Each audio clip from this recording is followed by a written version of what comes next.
Apocalipsis capítulo 11. Apocalipsis capítulo 11.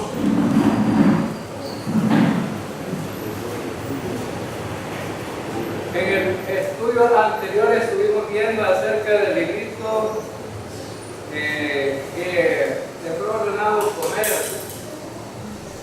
a Juan, y resulta que estuvimos hablando de algunas cosas fundamentales acerca del mensaje que contenía el librito. Ahora vamos a hablar acerca de los dos testigos que encontramos en la escritura de Apocalipsis, que son los mensajeros del Evangelio en el tiempo de la tribulación. Pero antes quisiera que oráramos. Tenemos gracias, Señor, por tu palabra en esta hora. Pedimos, Señor, que tú nos guíes a través de tu Santo Espíritu, Señor, en el mensaje de esta tarde. En el nombre de Cristo Jesús te lo pedimos. Amén. Y vamos a leer Apocalipsis capítulo 11, versículo 1 hasta el versículo 9.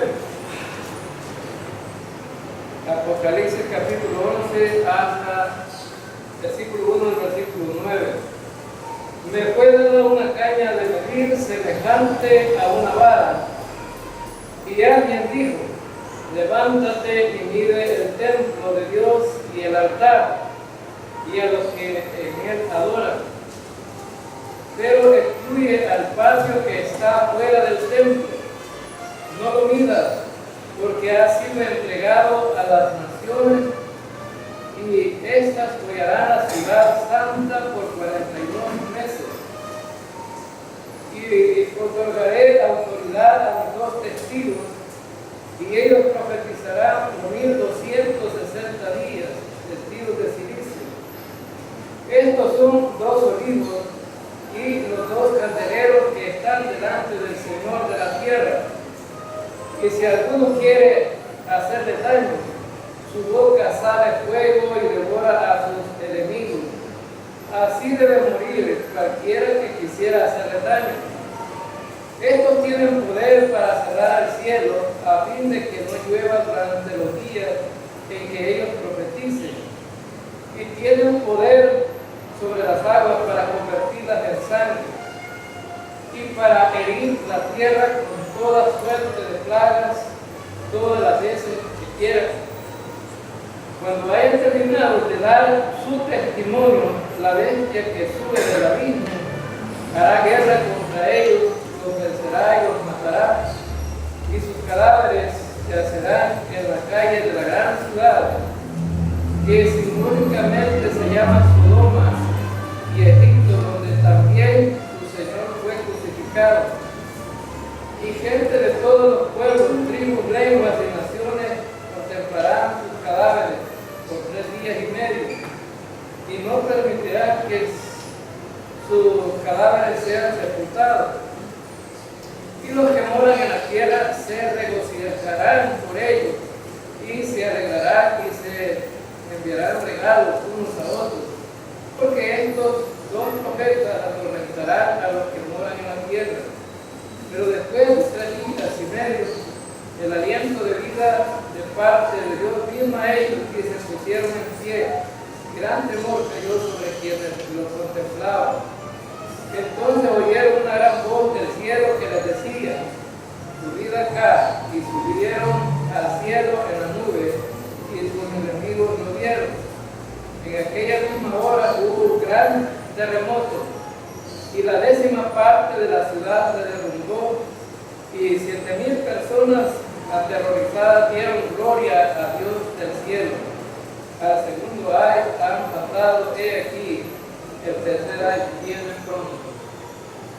Bueno, hemos estado viendo en Apocalipsis capítulo 1 hasta lo que tenemos ahora, del capítulo 10, algunas cosas que son fundamentales para que nosotros las podamos entender y podamos descubrir que los propósitos de Dios son unos, los del hombre son otros. Los hombres interpretan la Escritura a su manera y por tanto la Biblia tiene su propia interpretación literal, sin ponerle ni quitar. El libro de Apocalipsis tiene símbolos, pero más sin embargo sus aplicaciones son literales. Y hemos visto la ruptura de los 7 sellos, donde fueron juicios sobre la tierra en los primeros 3 años y medio, porque 7 años durará la tribulación. Y hemos visto también los toques de las trompetas, y hasta este momento hay un paréntesis entre la trompeta número 6 y la trompeta número 7. Y en este paréntesis encontramos a 2 predicadores que van a dar testimonio acerca del plan de Dios en el tiempo de la tribulación, y van a predicar el Evangelio, y los que crean en el Evangelio se van a salvar en el tiempo de la tribulación, pero los que no crean van a ser condenados. Y vemos un bosquejo muy claro en los versículos que hemos leído. Versículos 3 al 6, leemos sobre la predicación de los 2 testigos. Y en el versículo 7 al 10 surge por primera vez el anticristo en forma de bestia de la Biblia. En el versículo 11 al 13 se nos presenta la restauración de la vida de los testigos y por consiguiente el arrepentimiento y la conversión de los judíos. Versículo 14 al 19 encontramos el primer boceto del triunfo de Cristo. Entonces, ese es como un bosquejo en este capítulo. Pero ahora vamos a ver el versículo 1. Dice que se le dio en el versículo 1 del capítulo 11, me fue dada una caña de medir semejante a una vara. Y alguien dijo, levántate y mide el templo de Dios y el altar y los que en él adoran. 3 cosas iba a medir. El altar, iba a medir el templo, el altar y los que adoran. Ahora entonces vemos que estas 3 cosas no las podemos ignorar, porque recuerden que ahora Israel no tiene templo. Los judíos no tienen templo hoy. Ahora ahí donde estaba el templo de Israel, ahora estaba un edificio que se llama la Mezquita de Omar. Un edificio que tiene los enemigos de Israel, el pedacito del templo lo tienen sitiado y no dejan que Israel pueda entrar ahí. Ahora Israel, la única adoración que tiene es ir al muro de las lamentaciones, y en ese muro llegan ellos a adorar nada más. Es una pared, pues, y la gente que va allí a visitar Israel se lo están terminando porque le arrancan pedazos, ¿verdad? Al muro. Como la piedra, las piedritas de Israel son santas, y por eso lo están acabando, ¿verdad? Y lo traen para la casa. Por eso es que han tenido que proteger los árboles, los olivos. Los han cercado ahí porque ya nos estaban acabando también. Porque traían rajitas o ramitas o hojitas, no son santas. Si te pones una hojita de esta santa en la cabeza cuando te está doliendo el caballo. Hermanos, el único que hace milagros es el Rey de Reyes y Señor. El Señor es verdad. No hay nadie más. La gente se inventa cada cosa, ¿verdad? Y ahora hasta las iglesias evangélicas se han desviado de la verdadera realidad, porque ahora hasta la iglesia evangélica venden pañuelos perfumados, venden aceite santo y venden todas las cosas, pero esa es una gran mentira. Pero ¿qué es lo que iba a medir Juan? El templo, el altar y los que en él adoran. En el tiempo de la tribulación va a ser reconstruido el templo otra vez. Es decir, que Israel está listo para levantar el templo. Y según una revista que leí que produce noticias, dando información acerca de esto, esa revista decía que Israel puede construir el templo en 3 días. Ya tiene las columnas, ya tiene todo listo, solo de parar nada más, poner los techos y todo. Ya solo de armar como ahora, ¿verdad? Tiene los muebles, lo compra usted mismo lo puede armar. Ya vienen los tornillos y todo, ya. Ahora todo está así. Pero Israel puede levantar ese templo ahora en 3 días. Pero él necesita la tierra, el lugar geográfico donde quiere levantarlo. Más sin embargo, lo tienen los enemigos, ¿verdad? Lo tienen los enemigos. Y se le dio la orden y ese templo va a ser levantado. Y recuerden, hermanos, que a los judíos se les va a permitir volver a la ceremonia del templo. Van a celebrar sus fiestas, van a celebrar ahí los sacrificios, y los judíos van a estar muy contentos, ¿no? Porque el anticristo, el que ha logrado el pacto entre los enemigos con Israel, les ha permitido hacer todo esto, pero es un pacto pasajero. No es algo que va a perdurar solamente 3 años y medio, va a durar ese pacto. Porque a la mitad de los 3 años, de los 7 años, 3 años y medio, el anticristo se va a sentar en el templo y va a pedir que le adoren. En los primeros 3 años y medio, los judíos están haciendo todo lo que el anticristo les permite. Pero a los 3 años y medio, dice en la segunda carta a los tesalonicenses, que se va a sentar y es llamada la abominación desoladora. Entonces, el anticristo va a pedir que le adoren, pero a partir de esta lectura que tenemos ahora, se cree que empiezan los 3 años y medio restantes, que estamos aquí en la mitad de la tribulación. 3 años restantes y se es llamada la gran tribulación. Ahora hemos visto del capítulo 1 hasta aquí, hermanos, grandes desastres, terribles juicios y castigos, pero no son comparables con lo que falta por venir. Y también dice en el versículo 1 que se le pidió que midiera el altar y los que en él adoran, porque en ese tiempo allí van a estar también los judíos genuinos, adoradores del Dios vivo. Aquel remanente que es fiel va a estar ahí. Y se va como a medir la calidad de vida espiritual del pueblo. Algunos piensan que cuando está hablando este pasaje habla de la iglesia, pero aquí no tiene nada que ver la iglesia. ¿A dónde está la iglesia, hermano? En el cielo. La iglesia está en el cielo. Algunos intérpretes de la Biblia dicen, no, eso va a ser cuando los verdaderos creyentes estén en el templo adorando. Ahí no tienen nada creyentes de la iglesia, ¿verdad? No tiene nada que ver la iglesia está en el cielo.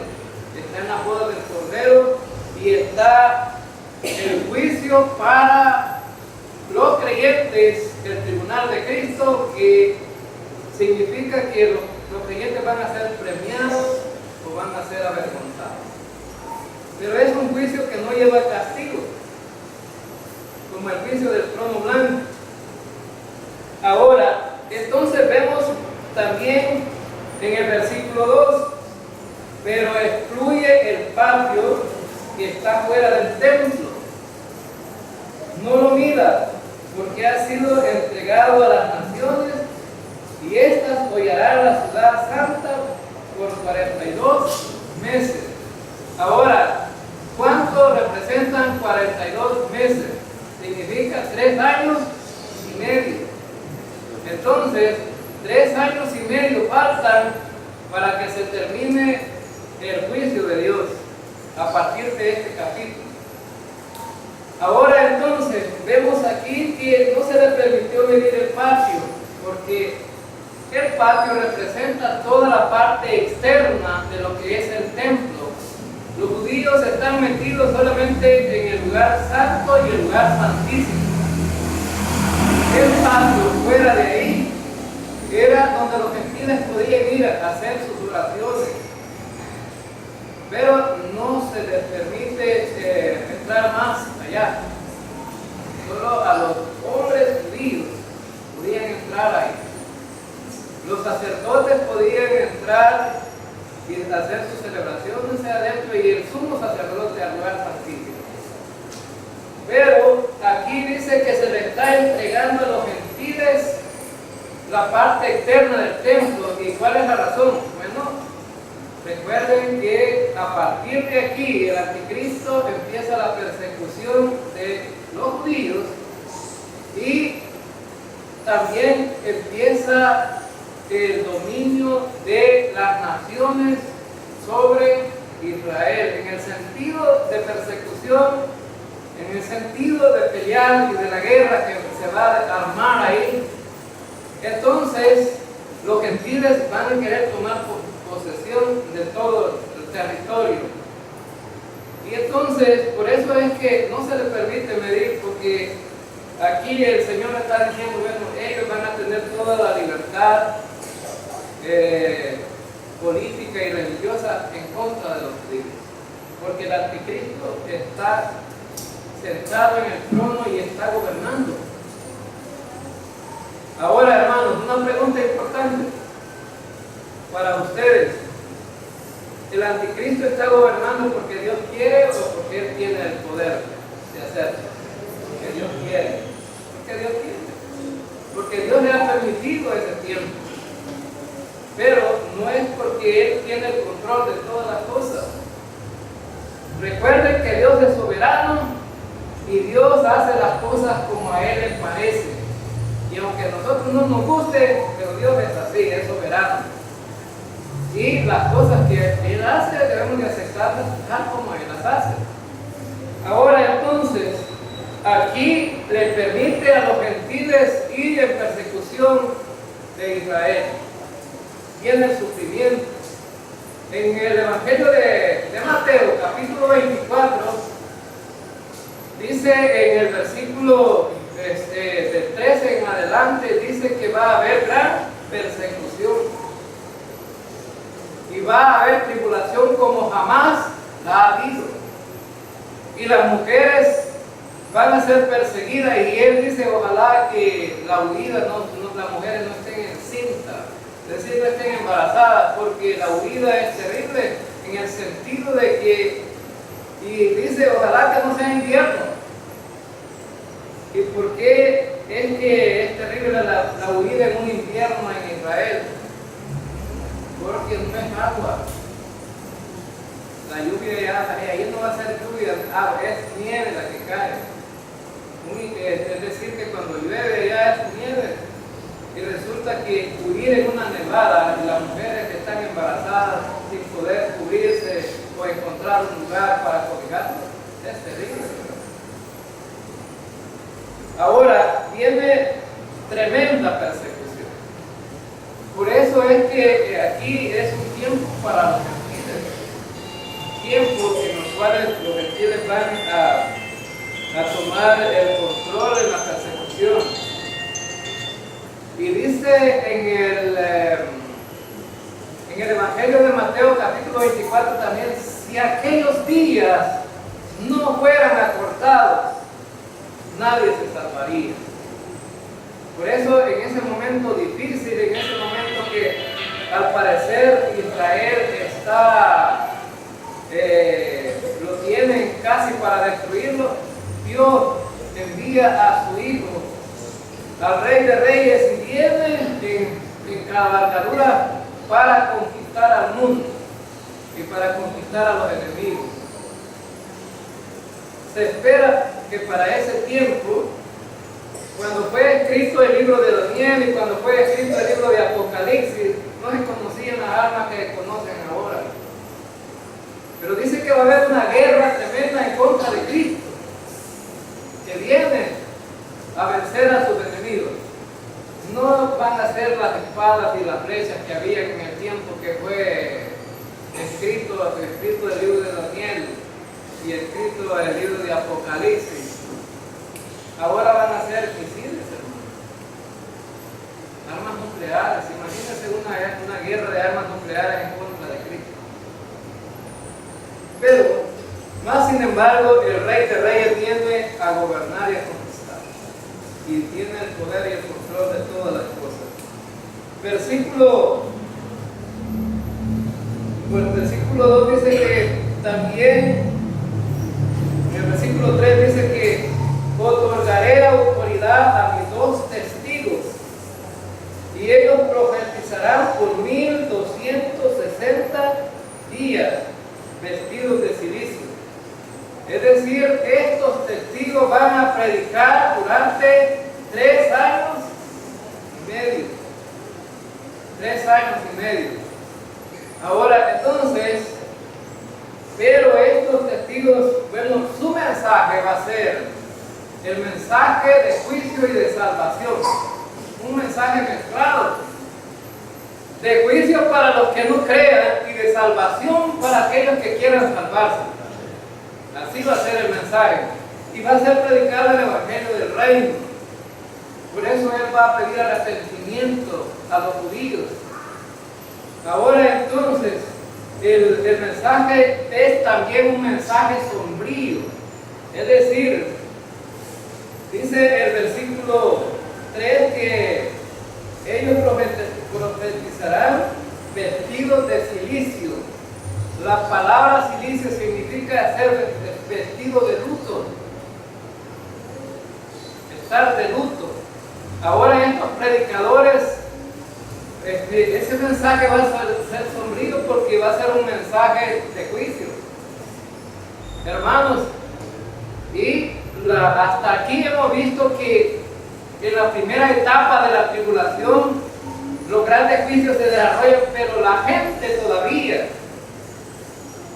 de toda clase y tipo de gente, rechaza a Salvador y pide que ellos andan huyendo buscando cuevas y pide que caiga sobre ellos la muerte y no mueren, andan huyendo, ¿verdad? Y quieren morir, pero no mueren, la muerte huye de ellos.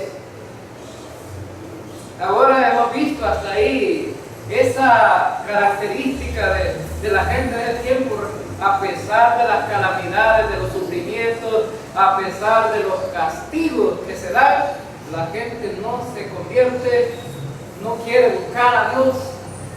Y tenemos ese tiempo ahora también, hermanos. Ahora en este tiempo está predicándose el Evangelio de la gracia y significa que la salvación es un regalo que se le está entregando de parte de Dios a la gente, pero la gente lo rechaza. No quiere el Evangelio. No dice la gente, ese Evangelio es para los viejitos. Los jóvenes tenemos una vida por delante para gozar y disfrutarla. Hermanos, no es vida para gozar y disfrutar la vida que lleva la gente en los vicios, en las situaciones de vida difíciles. Porque ¿qué pasa con la gente? Los que tienen vicios, por ejemplo, el alcoholismo, se mueren del hígado, pues. Ese vicio lo lleva a la muerte. Y los que son, compulsivos sexualmente, los lleva a enfermedades que los llevan a la muerte también. Como el SIDA hoy en este tiempo está transmitido tremendamente. Y en una encuesta que estaban haciendo unos psicólogos dice que la mayoría de jóvenes están expuestos al SIDA ahora porque tienen relaciones sexuales sin protección. Entonces lo ven como una broma la enfermedad del SIDA, ¿verdad? Pero el SIDA mata, no tiene cura. Ahora, entonces, y aquí vemos que el mensaje de estos 2 testigos va a ser de juicio, y a pesar de que vean tremenda destrucción, aquí va a haber cierto cambio a la primera etapa de la tribulación, porque la gente ahora va a empezar a sentir el temor de Dios. Y vemos aquí en el versículo 4, estos son los dos olivos y los dos candeleros que están delante del Señor de la tierra. Ahora, la gran pregunta es, ¿quiénes son estos dos testigos? ¿Serán testigos de Jehová? No son testigos de Jehová, ¿verdad? El apóstol Juan no escribe quiénes son. No escribe quiénes son, ¿verdad? No escribe que no da el nombre de nadie. Él lo que le interesa es aquí el mensaje que van a llevar estos testigos, pero no da el nombre de nadie. Bueno, hay algunas suposiciones de quiénes pueden ser, pero no dice el pasaje, solamente son suposiciones. Y como no lo dice el pasaje, no lo podemos asegurar, ¿verdad? Pero hay unas deducciones nada más. Algunos, en una discusión que teníamos una vez acerca de este versículo, recuerdo que el hermano Denis con el hermano Brett no se ponían de acuerdo. El hermano Brett dijo que estos dos testigos eran Enoc y Elías. El hermano Roser decía que era Moisés y Elías. No es que una persona cambie. El hermano Brett decía que alguien que está muerto no puede volver a morir y volver a resucitar. Tiene lógica, ¿verdad? Ahora, y los únicos que no han muerto en la Biblia solamente son dos, Enoc y Elías. Ellos no han muerto, solo fueron trasladados de aquí de la tierra hacia el cielo. Entonces, y otros dicen que es Moisés y Elías por los milagros que van a hacer estos hombres, y que solo los han hecho en la escritura Moisés y Elías. Ahora entonces, pero como les digo, el pasaje no lo dice. Ahora, pero por ejemplo, encontramos que Moisés era que convirtió el agua en sangre. Y aquí aparece que estos testigos van a tener el poder de convertir el agua en sangre. Y el que dijo que no lloviera fue Elías, por 3 años y medio. Dijo que no lloviera y no llovió. Y aquí dice que van a tener el poder de cerrar el cielo y de no llover. Entonces, por eso se deduce que también podrían ser Moisés y Elías, pero no lo dice el pasaje. Entonces, lo vamos a saber. ¿Cuándo? ¿Cuándo lo vamos a saber, hermano? Cuando le preguntemos a Moisés y a Elías o a Enoc y a Elías, ¿verdad? Porque nosotros, ¿dónde vamos a estar, hermano? En el cielo. Y cuando estemos en el cielo, a lo mejor también le podríamos preguntar al Señor, ¿verdad? ¿Quiénes están predicando allá abajo en la tierra? Sabemos que los 144,000 son predicadores también del Evangelio, y sabemos que los 2 testigos son predicadores, ¿sí? Algunos hablan acerca de estos 2 testigos, tomando en consideración el pasaje de la transfiguración.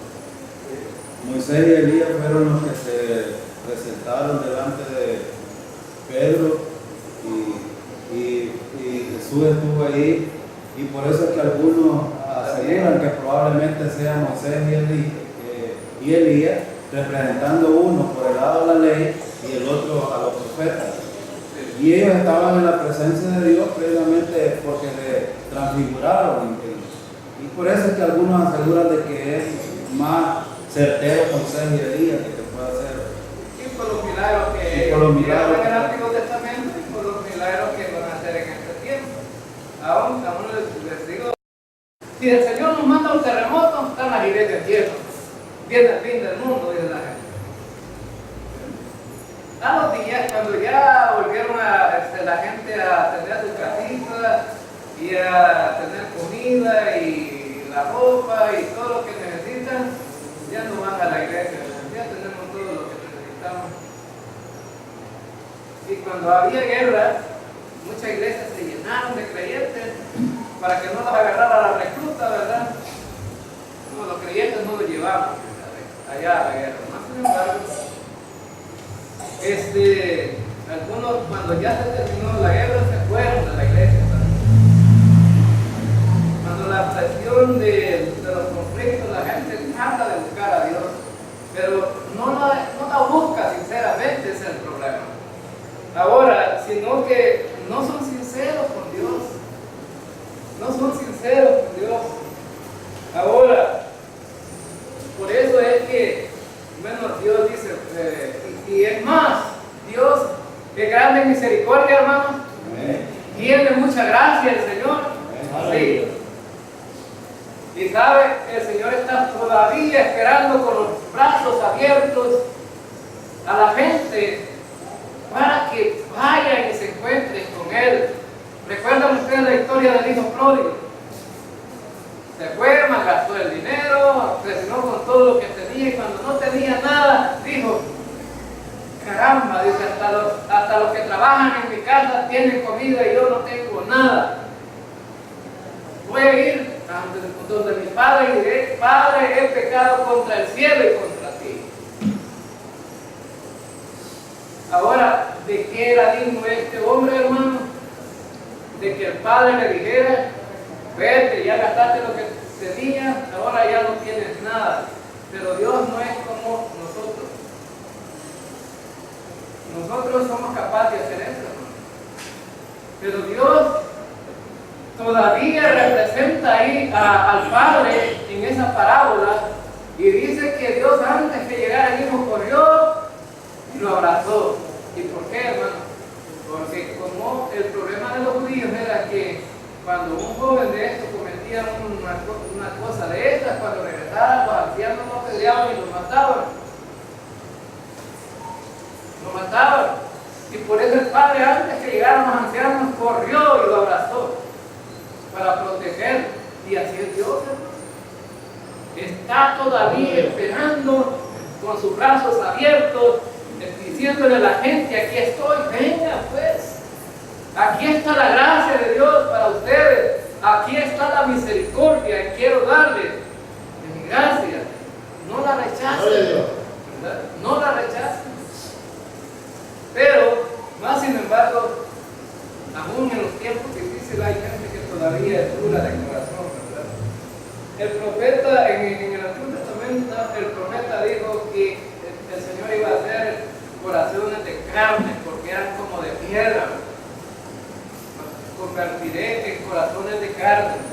Ahora, porque las piedras son duras, hermanos, cuesta, ¿verdad? Ahora, veamos el siguiente versículo.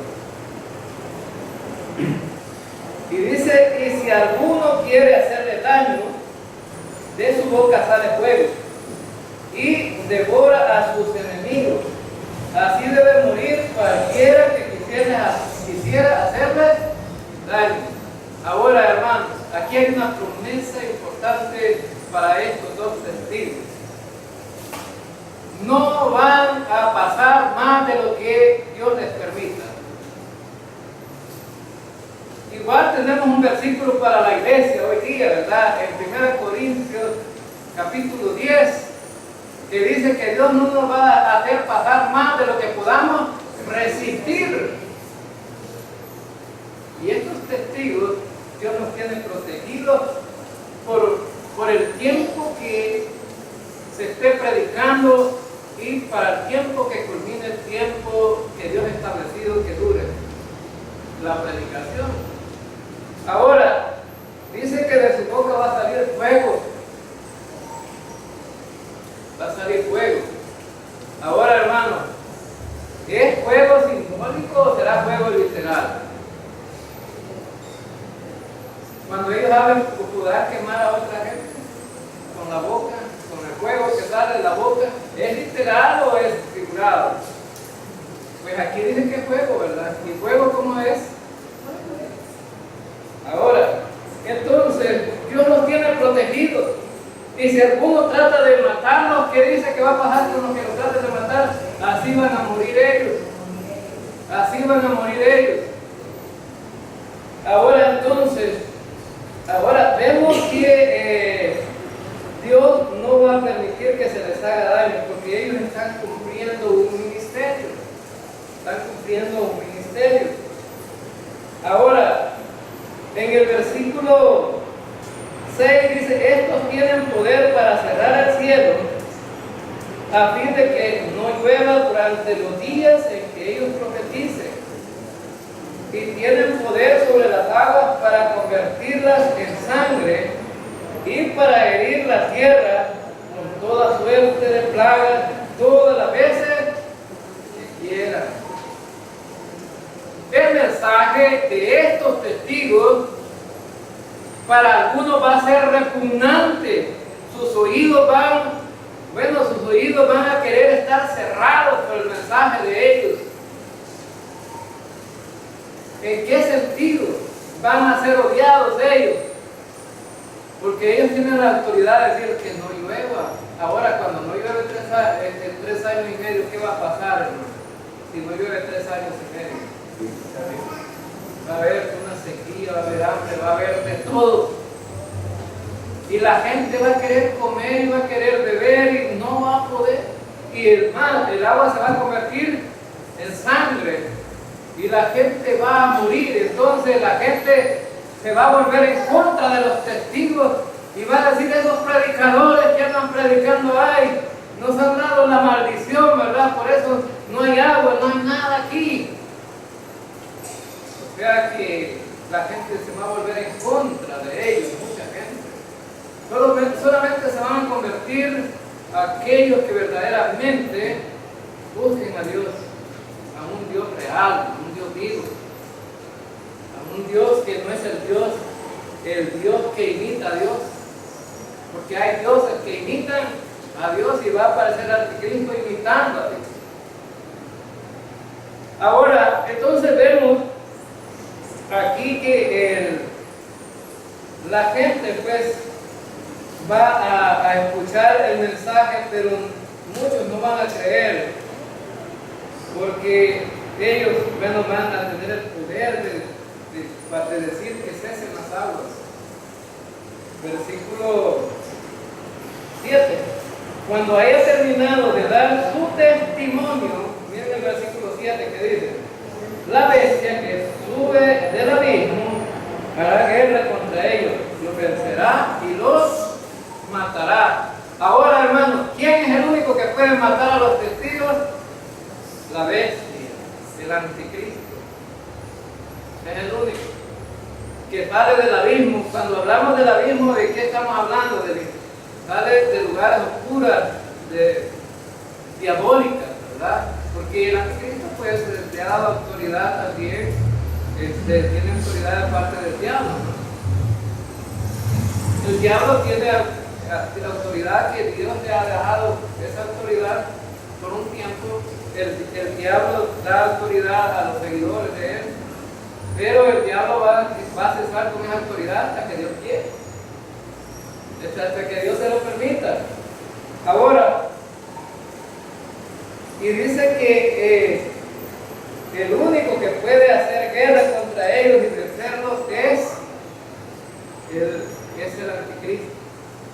Ahora, aquí vemos aquí en el versículo 7 que sube del abismo y que hace guerra contra ellos. Ahora, entonces, esta predicación y este mensaje de ellos que a la gente también va a parecer repugnante, toda esta gente va a apoyar al anticristo, ¿no? Y van a ser seguidores de él. Recuerden que el anticristo en ese tiempo va a manejar va a tener poder político y religioso y económico. Va a poder manejar a las masas como él quiera. Va a haber una iglesia ecuménica Y por eso es que el ecumenismo es malo. ¿En qué sentido? Las iglesias ecuménicas se unen para hacer proyectos que ayudan a la gente, y eso es bueno. Y la gente a veces aprueba esto. ¿Cuál es lo malo? Lo malo es que esos proyectos de ayuda solamente son para atracción, como el cebo que se le pone al anzuelo para que el pez pueda caer, ¿verdad? Para que pueda caer ahí. Ahí en mi casa, durante esta semana hemos tenido una inundación de ratas. Y nosotros lo único que hacemos es que ponemos una trampa y le ponemos masa ahí adentro, en el dispositivo que dispara, ¿verdad? Y cae, y se cierra la trampa. Y resulta que han caído una rata todos los días, cae. ¿Verdad? Entonces, ¿pero por qué cae en la trampa? Por la comida que se le pone ahí. Ahora, la iglesia ecuménica es la iglesia donde se unen todas las religiones. Cuando las religiones se están uniendo, eso se le llama ecumenismo. Pero saben que el ecumenismo es un proyecto en contra de Dios. Por eso no es bueno. El anticristo va a usar una iglesia unida, o sea, la iglesia unida por el ecumenismo, para poder hacer y convencer a la gente para que sigan al anticristo. Por eso es que ese es el problema. Lo vamos a ver un poco más adelante. Y dice el versículo 8: y sus cadáveres yacerán en la calle de la gran ciudad, que simbólicamente se llama Sodoma y Egipto, donde también su Señor fue crucificado. ¿A dónde fue crucificado, hermanos? ¿En Sodoma o en Egipto? ¿A dónde fue crucificado Jesús? En Jerusalén. Ahora, por eso dice que es un nombre simbólico aquí, ¿verdad? Es algo simbólico los nombres aquí, y es simbólico en el sentido de que Sodoma representa. ¿Recuerdan ustedes por qué destruyó a Sodoma y Gomorra el Señor? Porque la gente estaba tan depravada y la maldad existía tanto que habían llegado a tal grado de que los hombres ya no querían mujeres, ni las mujeres querían hombres, sino que querían otros hombres y las mujeres otras mujeres. Y estamos en ese tiempo ahora igual, hermanos, y hasta casamientos de hombres y casamientos de mujeres hay. Estamos en un tiempo igual. Ahora, entonces, por eso Dios lo describe. Por eso es que en ese tiempo también de la tribulación va a ser una sodomía ahí en Jerusalén. Va a haber gran depravación. Y también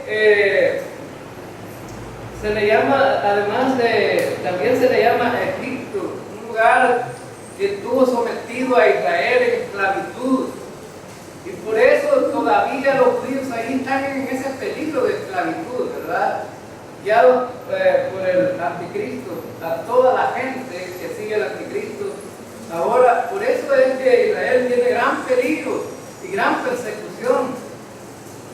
Y en ese tiempo los judíos van a ir de aquí para allá, van a tratar de esconderse, a alguna gente les va a dar protección, y estos van a ser recompensados por el Señor, aquellos que protejan a los judíos. ¿Recuerdan ustedes que en Mateo habla acerca de una parábola de las ovejas y los machos cabríos, al final del capítulo 25? Y cuando dice que puso las ovejas a la derecha y los machos cabríos a la izquierda, y escogió a la gente de las naciones, está hablando ahí. La gente que protegió a Israel y confió en Cristo, porque no van a proteger a Israel solo por protegerlo, sino porque realmente creen en el proyecto de Dios. Ahora, entonces, ellos van a ser salvos.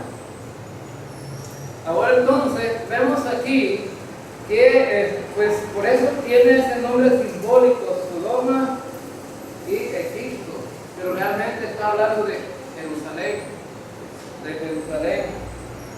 Ahora, y dice que gente de todos los pueblos, tribus, lenguas y naciones contemplarán sus cadáveres por 3 días y medio y no permitirán que sus cadáveres sean sepultados. Ahora, ¿de dónde dice que es la gente que va a estar observándolos? De todo el mundo. De todo el mundo. Van a estar observando los cadáveres de los 2 testigos. Y nadie se compadece de irlos a enterrar, ¿verdad? Decir, pobrecitos, estos hombres ya murieron, los vamos a ir a enterrar. Nadie dice nada. Es más, lo que dice en los otros versículos es todavía más desconcertante. Y dice en el versículo 10, y los que moran en la tierra se regocijarán por ellos y se alegrarán y se enviarán regalos unos a otros, porque estos 2 profetas atormentaron a los que moran en la tierra. Mire qué tremendo, ¿verdad? Van a estar los cadáveres ahí, la gente los va a estar viendo y ellos van a hacer una fiesta como de Navidad, ¿verdad? Vamos a dar regalos y se mandan regalos unos con otros, ¿verdad? Por los 2 testigos muertos, mandando regalos unos con nosotros, alegres porque los testigos murieron, porque dice que los atormentaba, el mensaje de ellos los atormentaba.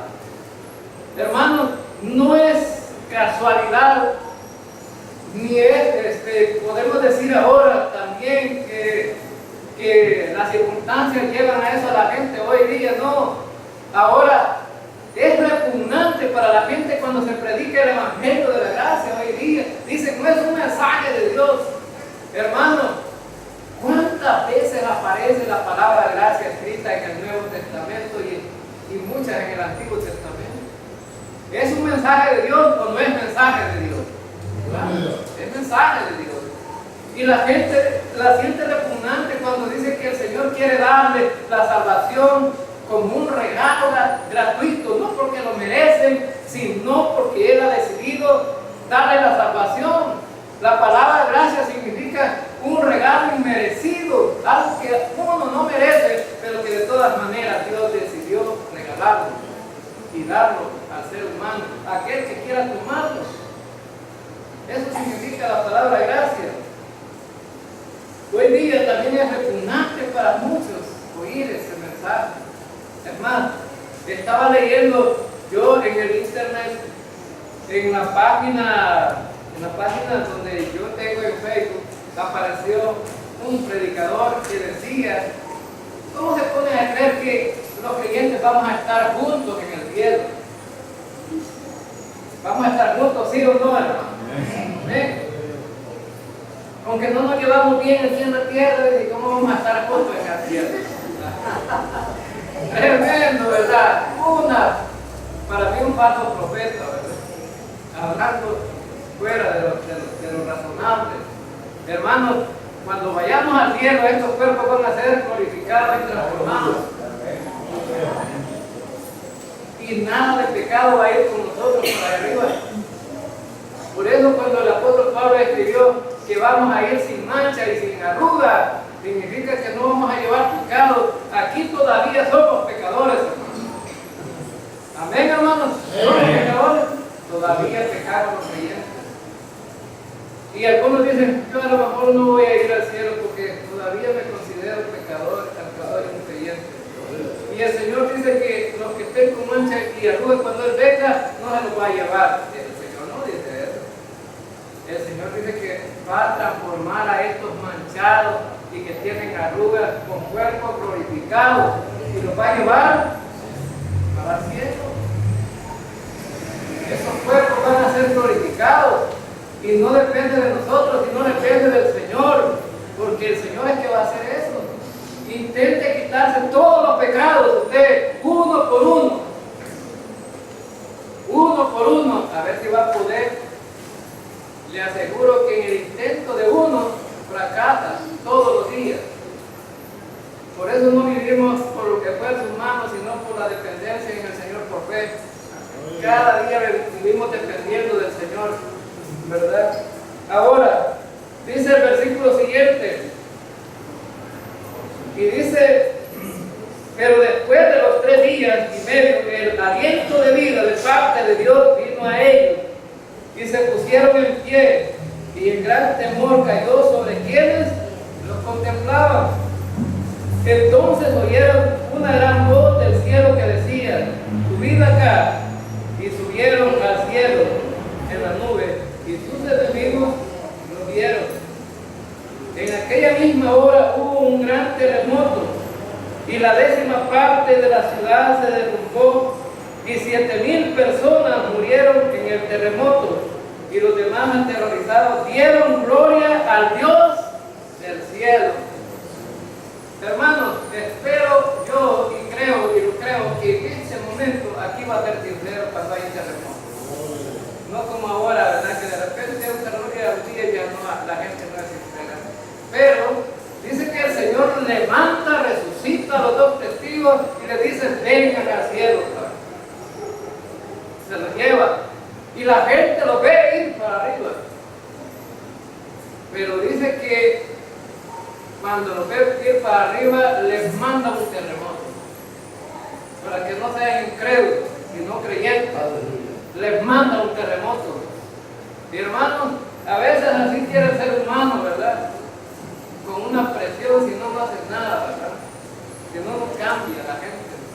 Ahora, y dice aquí, en el versículo, dice que murieron 7,000 personas y todos los demás aterrorizados dieron gloria al Dios del cielo. Ahora, hermanos, aquí está la conversión de los judíos, conversión verdadera de aquellos que realmente no han confiado. Fíjense que Jesús vino para establecer el reino. Y cuando vino Jesús, venía predicando el evangelio del reino, que se convirtiera y que cambiaran de forma de pensar con respecto a Dios y a él, al Mesías. Israel no quiso escuchar y ellos se pusieron en rebeldía y rechazaron a Cristo y dijeron, tú no puedes ser el Mesías. Un carpintero que ha nacido en Belén no puede ser el Mesías, que nació en la casa, en un lugar más pobre. Nuestro rey va a nacer en un palacio. Nuestro rey, creemos que es el Dios soberano. ¿Y cómo vamos a creer en un hombre pobre que no se cambia de ropa ni compra zapatos nuevos? Porque si lo ves vestidito y de saco y de corbata y con un buen ataché, le creen, hermano. Pero si ven a Jesús, no lo vieron así y no creyeron en él. Ahora entonces Jesús anduvo predicando y los judíos detrás de él rechazando, siempre tratando de interrumpir el ministerio, hasta que un día Jesús dijo, Jerusalén, Jerusalén, ¿cuántas veces dice juntar a mis hijos, verdad? Como la gallina junta los pollitos, pero no quisieron creer. Y un día Jesús decidió cambiar el mensaje. Y el mensaje no era el evangelio del reino, arrepiéntanse porque el reino de los cielos ha llegado. Ya no era ese mensaje, sino el mensaje de Cristo fue: el Hijo del Hombre tendrá que morir en manos de pecadores. Ese fue el mensaje. Y ahora ese es el mensaje que salva, hermano. El que cree en Cristo, que murió en la cruz, ese es salvo. Amén, hermanos. Ese es salvo. Y ese es el mensaje que predicó Cristo y que siguieron predicando los apóstoles. Y ese es el mensaje que predicamos ahora nosotros también. El que cree en el Mesías, el que murió en la cruz, es salvo. Y el que no cree es condenado. Así dice Juan capítulo 3, versículo 18. El que en él cree no es condenado, pero el que no cree ya ha sido condenado, porque no ha creído en el nombre del unigénito Hijo de Dios. Ahora vemos aquí en conclusión entonces versículo 14 dice, el segundo ay ha pasado, y aquí el tercer ay viene pronto. Ya pasaron 2 ayes, hermanos, donde vimos juicios de Dios terribles, pero viene el otro ay, donde vienen juicios peores. Así que, hermanos, le damos la honra y la gloria a Dios, porque nosotros no pasaremos por esa tribulación, sino que el Señor nos va a llevar en las nubes a estar con Él. Durante 7 años de tribulación vamos a estar gozándonos en las bodas del Cordero y en el tribunal de Cristo. Vamos a orar.